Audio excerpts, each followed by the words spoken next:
বাইরে এত পরিমাণ বরফ পড়ছে আর নিজেকে কি ওই ঘরের চারটে দেওয়ালের মধ্যে আটকে রেখে দেওয়া যায় বলুন?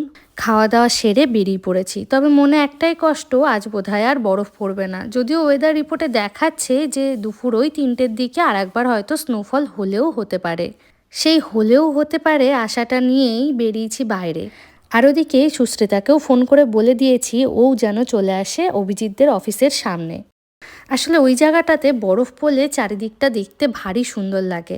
আর এই যে দেখুন, গাছগুলোর ওপরে যে বরফটা পড়েছিল সেইটাই একটুখানি হাতে দলা পাকিয়ে নিচ্ছি।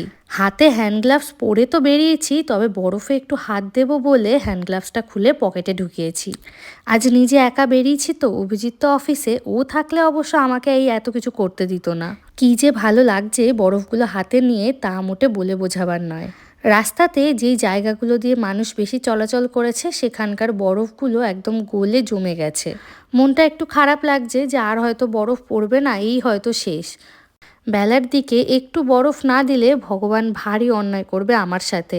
এই তো চলেই যাব কটা দিন পরে, তার আগে বাপু একটু ভালোভাবে বরফটা আমাকে দেখিয়ে দাও। অবশ্য আমার আবার শুধু দেখলে মন ভরে না, সেই কারণেই একটু বেরিয়েছি বরফ নিয়ে ঘাঁটবো বলে। দেখা যাক আমার কাকুতি মিনতি একটু যদি ভগবানের কান অবধি পৌঁছায়। বরফের জন্য রাস্তা প্রচণ্ড স্লিপারি হয়ে গেছে, যেই কারণে একটু বুঝে শুনে পা ফেলতে হচ্ছে।